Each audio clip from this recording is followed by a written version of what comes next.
Aujourd'hui, dans notre programme, je veux vous expliquer comment la prière simple peut vous aider à surmonter les problèmes les plus compliqués.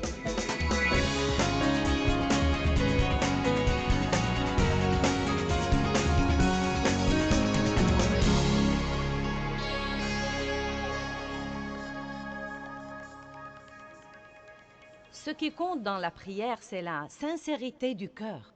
La Bible nous enseigne que Dieu prête attention à la prière simple et fervente. Mais écoutez, la prière fervente n'est pas nécessairement retentissante ou longue.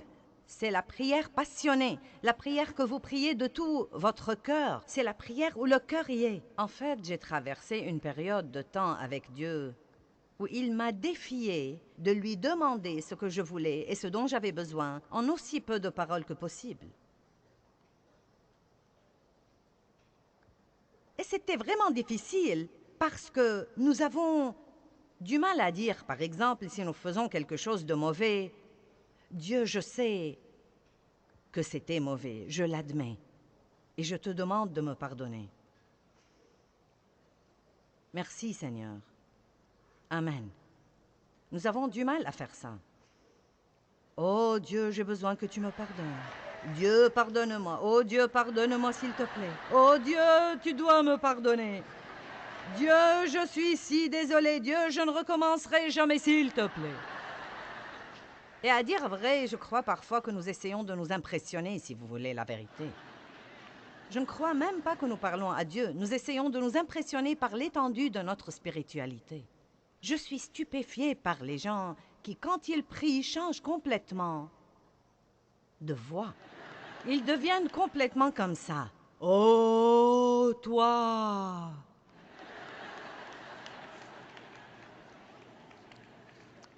Donc, je ne sais pas ce que vous en pensez, mais la prière est une conversation avec Dieu. C'est demander à Dieu de répondre à vos besoins ou aux besoins de quelqu'un d'autre. C'est le louer, c'est le remercier, c'est l'adorer. C'est lui confier des choses et lui consacrer des choses. C'est beaucoup de choses merveilleuses qui devraient faire partie de la vie de tous les jours. Tout comme la respiration. La prière devrait être comme la respiration. Ne pas prier est un péché. La pire chose qui puisse arriver si vous ne priez pas, c'est rien. En d'autres termes, si vous ne priez pas, rien n'arrivera. Eh bien, quelles sont certaines des raisons pour lesquelles la prière n'est pas exaucée? Tout d'abord, je ne sais pas si nous pouvons dire qu'une prière n'est pas exaucée. En fait, Dieu ne dit pas toujours oui. Vous savez, Dieu dit parfois, pas maintenant. J'ai en fait entendu des gens dire que Dieu ne dit pas non, mais je ne crois pas ça. Si je demande quelque chose qui n'est pas la volonté de Dieu, il me dira non. Sinon, je croirais qu'il ne m'aime pas. Parfois, il dit attends. Parfois, il dit oui. Et parfois, il dit non. Mais une des choses que nous devons comprendre, c'est que quoi qu'il dise, ce qu'il dit est toujours juste. Et si Dieu dit « attends », c'est que c'est mieux pour moi d'attendre. Quel que soit ce que ça me fait mal, quel que soit ce que j'en pense, il y a une certaine raison pour laquelle ce n'est pas bon ou ce n'est pas mieux pour moi d'avoir cette chose maintenant. Si Dieu dit non, il n'essaye pas de me cacher des choses, il n'essaye pas de m'empêcher d'avoir quelque chose que je veux. Il a simplement quelque chose de meilleur en tête, et je ne suis pas assez intelligente pour savoir comment le demander. Donc, je suis reconnaissante que Dieu me donne ce qu'il sait que je devrais avoir. Et laissez-moi vous dire quelque chose, bien-aimé. Quand vous arrivez au point où vous pouvez faire confiance à Dieu dans ces choses-là, ce que la vie peut devenir douce. Car vous n'êtes plus obligé de lutter avec les choses tout le temps. Vous savez ce qui nous contrarie? Essayez de faire que quelque chose se produise, que seul Dieu peut en fait produire. Allez, comprenez ça ce soir. Essayez de faire que quelque chose se produise que seul Dieu peut produire. Puis-je vous dire quelque chose? Vous ne pouvez pas changer les membres de votre famille.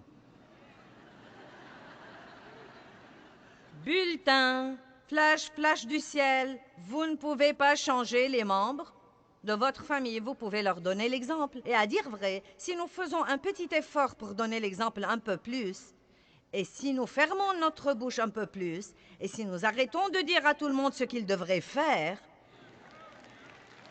eh bien, c'est encore tôt et je prêche bien déjà.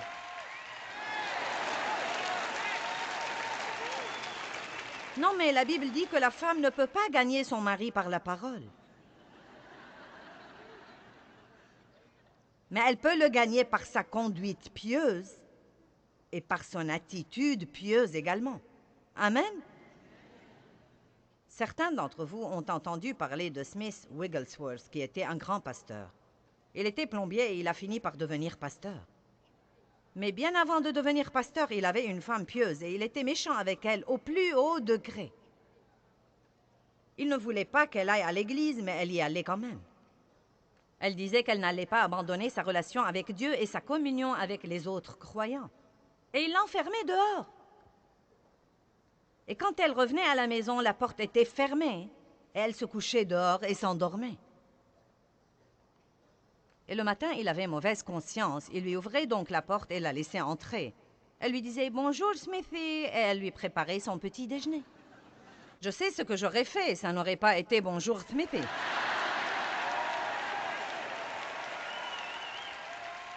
Mais d'un autre côté, si j'étais mariée à cet homme, il serait resté plombier et ne serait jamais devenu grand pasteur. Mais elle lui donnait l'exemple dont nous avons parlé. Et elle a continué à être tellement gentille avec son mari qu'il a fini par être sauvé et radicalement rempli du Saint-Esprit et par devenir un des plus grands prédicateurs renommés que l'Église a connus. Laissez-moi donc répéter. Vous ne pouvez pas changer les membres de votre famille, mais vous pouvez prier pour eux. Et si vous priez, vous ouvrez la porte à Dieu pour travailler. Si nous essayons de faire les choses sans faire intervenir Dieu, cela empêche littéralement Dieu de travailler parce que nous sommes les associés de Dieu. Et nous ne devons pas exécuter nos plans et nous attendre à ce que Dieu les bénisse ensuite. Nous devons passer un temps avec Dieu et apprendre ce qu'il veut faire et suivre son exemple. Vous ne pouvez obliger personne à aimer Dieu. Aussi ardemment que vous vouliez que vos bien-aimés soient sauvés, vous ne pouvez pas les obliger à aimer Dieu. Oh, si seulement je pouvais. Si seulement je pouvais ouvrir les cœurs des gens et les remplir de l'amour de Dieu et les refermer et les libérer. Vous savez, quand vous connaissez la vie que quelqu'un pourrait avoir et que vous le voyez faire des erreurs et détruire sa vie, non mais vous voudrez juste...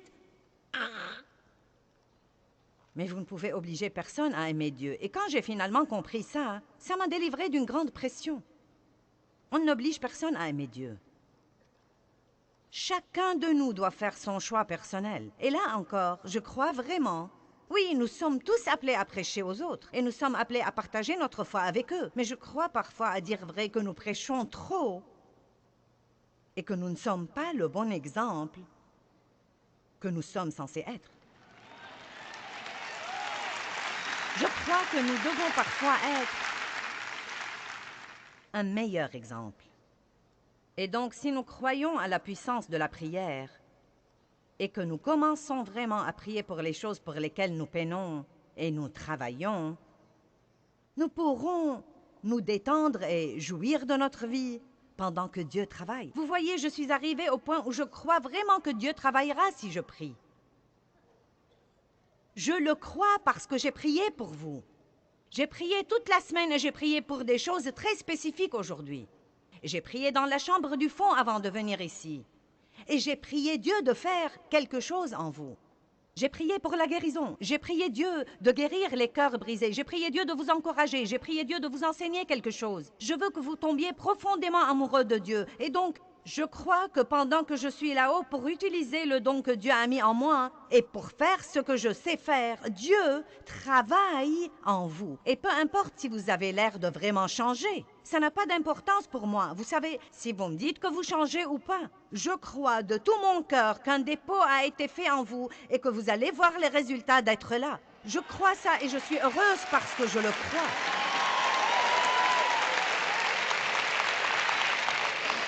Je suis heureuse au plus haut degré, car je crois en ce moment que je suis au milieu de la volonté de Dieu. Et je crois que ce que je fais, je le fais de mon mieux. Et je crois que la parole de Dieu va avoir un effet sur vous. Savez-vous quand j'étais malheureuse? Quand je venais ici et pendant que je prêchais, j'observais les visages des gens qui sont dans la salle. Quelqu'un faisait...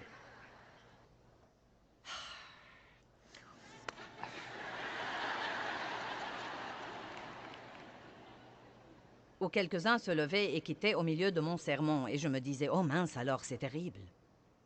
C'est horrible, j'ai le mauvais message. Non, non, non, non, non, non. Non. Vous devez croire que Dieu travaille quand vous priez. Je suis maintenant arrivée au point où si quelqu'un quitte quand je prêche, je me dis, tu rates un bon message. Non, mais vous devez avoir un peu de confiance. Arrêtez de laisser vos circonstances vous gouverner. Puis-je vous dire quelque chose? Regardez-moi. Vous n'avez pas assez de temps à perdre sur cette terre à être malheureux. Bonjour.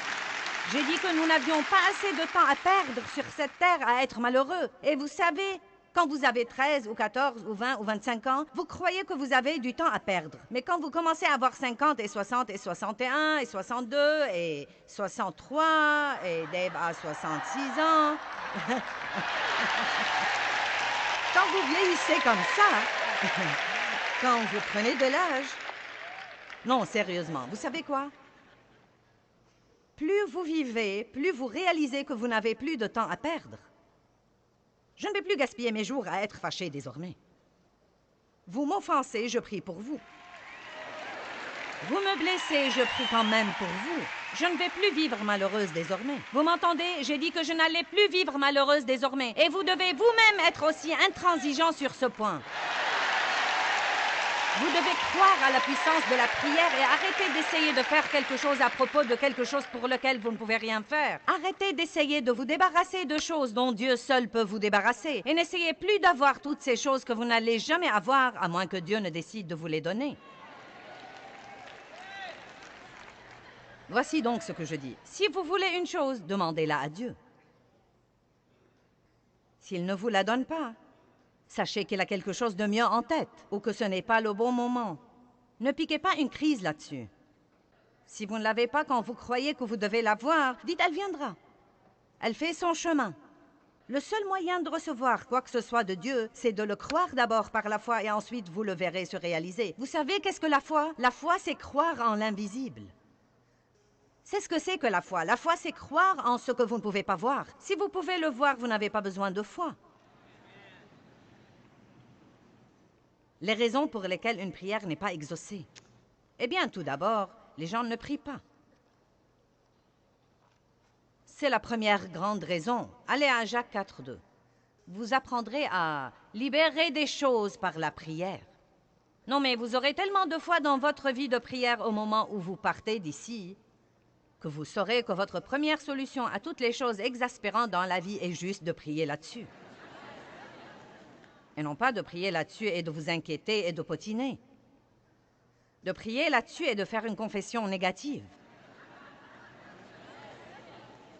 Bonjour. Vous savez, je crois que Jacques chapitre 4 nous enseigne beaucoup de choses.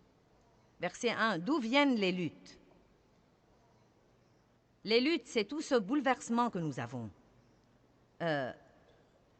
Exaspéré, énervé, dérangé. D'où viennent les luttes et comment est-ce que les conflits et les querelles surviennent parmi vous? Il dit, eh bien, ils surviennent de vos désirs qui combattent toujours dans vos membres physiques. En d'autres termes, il dit, les luttes surviennent à cause des trucs que vous voulez. Vous êtes jaloux, vous convoitez ce qu'ont les autres. Vos désirs ne sont pas réalisés et vous devenez des meurtriers, car détester, c'est assassiner en ce qui concerne vos cœurs. Wow! Donc, qu'est-ce que ça dit de la jalousie? Vous êtes devenu très silencieux. Non, mais pensez-y. Nous ne sommes pas censés vouloir ce que quelqu'un d'autre a à tel point que nous lui en voulons de l'avoir. Et vous savez ce que j'ai finalement découvert et qui m'a finalement beaucoup soulagée? Pendant longtemps, je ne pouvais pas comprendre pourquoi les gens avaient toujours à redire de n'importe quelle belle chose que j'avais. Quand vous êtes exposé à l'opinion publique, tout le monde se mêle de vos affaires. Et si vous avez une belle voiture, quelqu'un dira « Je ne crois pas que tu dois la conduire. » Si vous faites ceci, je ne crois pas. Non, non, non, non, non, non. Mince alors, tu as vu la tenue qu'elle portait? Vous savez ce que j'ai finalement compris? Ils s'en fichent pas mal de ce que je l'ai. Ils sont jaloux car ils ne l'ont pas. « 」 « 」 « 」 « 」 « 」 « 」 « 」 « 」 « 」 « 」 « 」 « 」 « 」 « 」 « 」 « 」 « 」 « 」 « 」 « 」 « 」 « 」 « 」 « 」 « 」 « 」 « 」 « 」 « Et il en va de même pour vous, vous savez. Vous achetez une jolie maison, et certains de vos amis seront jaloux et médiront de vous. C'est juste parce qu'ils veulent une maison comme vous, mais ils ne savent pas comment s'y prendre pour l'avoir. Il dit ici, d'où viennent les luttes? Qu'est-ce qui nous garde vexés? Je n'ai pas le temps d'être contrarié par ce que quelqu'un d'autre a. Nous n'allons pas comparaître devant Dieu à la place des autres. Chacun va comparaître devant Dieu et rendre compte pour lui-même. Chaque homme comparaîtra devant Dieu et rendra compte pour lui-même. Nous ne devons pas nous inquiéter de ce que quelqu'un d'autre fait ou ne fait pas, ou de ce qu'il possède ou ne possède pas, ou de ce qu'il dépense ou ne dépense pas, ou de ce qu'il a ou n'a pas, car nous n'allons pas répondre de lui. Nous nous épargnerons d'ennui si nous nous occupons de nos affaires. Vous brûlez de jalousie et de colère et vous n'avez pas le contentement et le bonheur que vous voulez. Vous avez des querelles et des luttes. Et franchement, il y a environ 20 ans, la phrase suivante a changé ma vie. Vous ne possédez pas parce que vous ne demandez pas. Quel beau verset. Vous ne possédez pas parce que vous ne demandez pas. Et je me suis rendu compte, ce jour-là, il y a une bonne vingtaine d'années, quand je lisais ce verset et que j'étais une jeune chrétienne et une jeune ministre, frustrée, et j'essayais de faire que toutes ces choses se produisent, et elles ne se produisaient pas, et j'essayais de faire grandir mon ministère, et de faire ceci à mon mari, et cela à mes enfants, et quelque chose d'autre aux autres. Je me fâchais contre les gens parce qu'ils n'ont pas aimé ceci ou cela. Et c'était un soulagement pour moi d'entendre Dieu dire « Tu n'as pas, parce que tu ne demandes pas. Tu essayes de faire que quelque chose se produise au lieu de me le demander et de te fier à moi pour avoir les meilleures choses qui soient. » Allons à Ésaïe 65.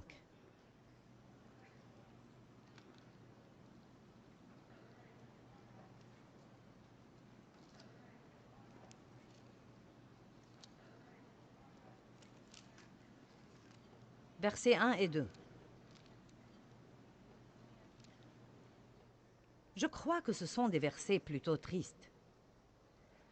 Il dit « J'étais prêt à être recherché de ceux qui ne demandent pas. » Vous voyez le tableau où Dieu attend que quelqu'un lui demande? J'étais prêt à être recherché de ceux qui ne demandent pas. J'étais prêt à être trouvé par ceux qui ne me cherchent pas. J'ai dit « Me voici, me voici. » Dit le « Je suis » à une nation Israël qui ne s'appelait pas de mon nom. J'ai tendu mes mains tous les jours vers un peuple rebelle qui marche dans une voie mauvaise au gré de ses pensées. C'est triste. Vous voyez le tableau où Dieu dit, comme Jésus a dit dans Matthieu 11, « Venez à moi, vous tous qui êtes fatigués et chargés. » Si vous êtes inquiets, venez à moi. Si vous êtes stressés, venez à moi. Si vous êtes chargés, venez à moi. Si vous êtes blessés, venez à moi. Allez au trône et non pas au téléphone. Les gens à l'autre bout du fil ne savent pas ce qu'ils font eux-mêmes. Ils ne sont pas qualifiés pour résoudre vos problèmes.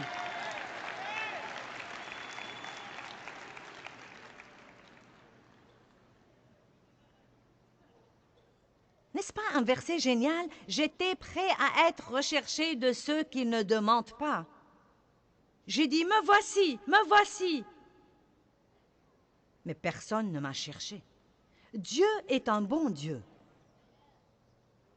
Hébreux 11:6 dit, sans la foi, il est impossible de plaire à Dieu. Et celui qui s'approche de lui doit croire deux choses, que Dieu est et qu'il est le rémunérateur de ceux qui le cherchent diligemment. Dieu est un bon Dieu. Il attend pour vous faire des choses. Mais vous devez les lui demander. Ne vous fâchez pas contre votre patron qui ne vous donne pas la promotion que vous voulez. Avez-vous jamais pris la peine de la demander à Dieu? Peut-être que ce n'est même pas ce dont vous avez besoin. Qui sait, peut-être que Dieu essaye de vous faire quitter ce travail stupide de toute façon pour aller travailler ailleurs. Et vous craignez de ne pas pouvoir gagner autant d'argent ailleurs. Ça me surprend combien de gens mènent une vie qu'ils détestent parce qu'ils ont peur de faire quelque chose d'autre.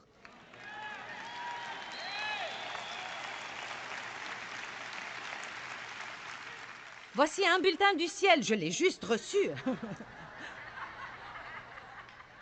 Vous ne pouvez pas suivre le Saint-Esprit et ne pas être heureux.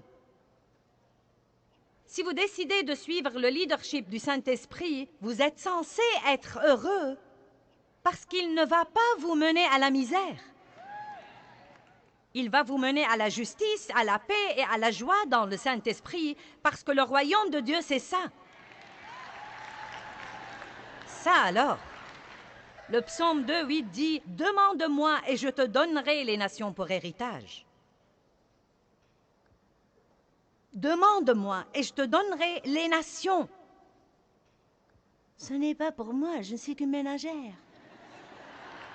Ce n'est pas pour moi, je ne suis qu'un mécanicien de camion. Ce n'est pas pour moi, je ne suis qu'un éboueur. Eh bien, vous savez quoi? Ce sont tous des travaux très importants. Mais mince alors, vous pouvez prier pour les nations et vous pouvez prier Dieu de vous donner vos voisins et de vous donner les nations. Si vous n'allez pas prier des prières hardies, vous n'allez jamais rien avoir de Dieu. Vous pouvez avoir un peu, car si vous priez pour un peu, vous pourriez avoir un peu. Mais je préférerais prier pour beaucoup et en avoir la moitié plutôt que d'avoir le peu. Pourquoi donc ne pas prier hardiment? C'est la deuxième raison que j'ai ici pour laquelle les gens croient que leurs prières ne sont pas exaucées ou ne sentent pas que la prière produit grand-chose dans leur vie. C'est que les gens ne prient pas hardiment. Eh bien, Dieu, si tu me fais juste ceci, Dieu, si tu me fais juste cela, je ne veux pas exaspérer personne, j'essaie juste de donner un coup de pied à une vache sacrée, là. Si vous vous écoutez prier ou si vous écoutez tous les autres prier, les gens utilisent constamment le mot « juste ». Dieu, si tu peux juste nous aider.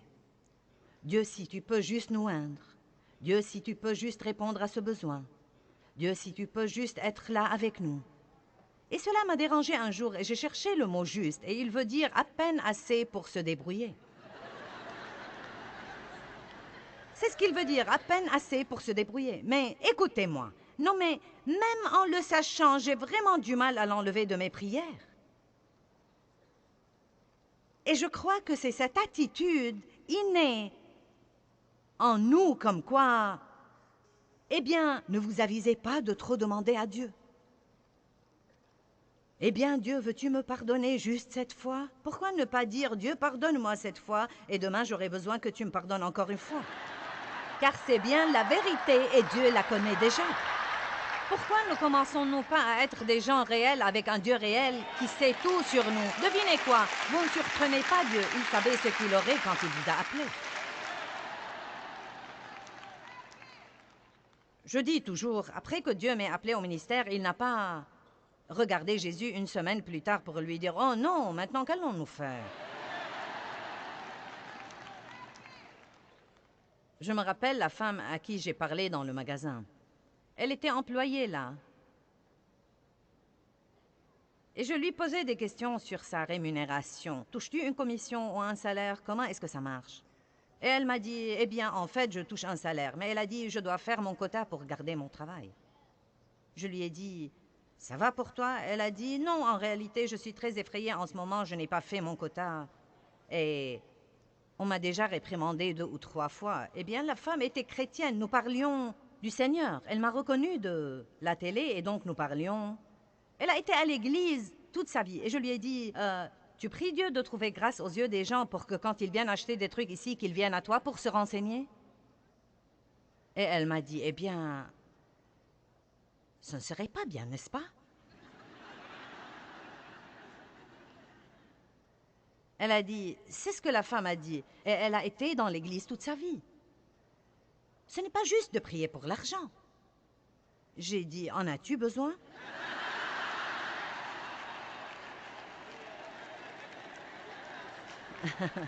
Si tu en as besoin et que tu ne l'as pas, tu devrais commencer à prier là-dessus, car c'est le seul moyen dont tu vas l'avoir. La Bible dit, « Et mon Dieu pourvoira à tous mes besoins. »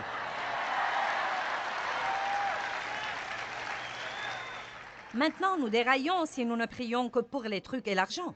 Mais en réalité, la femme avait une vie de prière pathétique, pitoyable, faible, une vie de prière molle. Et voilà le Dieu de tout l'univers, qui possède tout, qui a vraiment le tout. À qui le donnerait-il sinon à ses enfants? Mais il dit, vous n'avez pas parce que vous ne demandez pas. Demandez et continuez à demander. Frappez et continuez à frapper. Cherchez et continuez à chercher.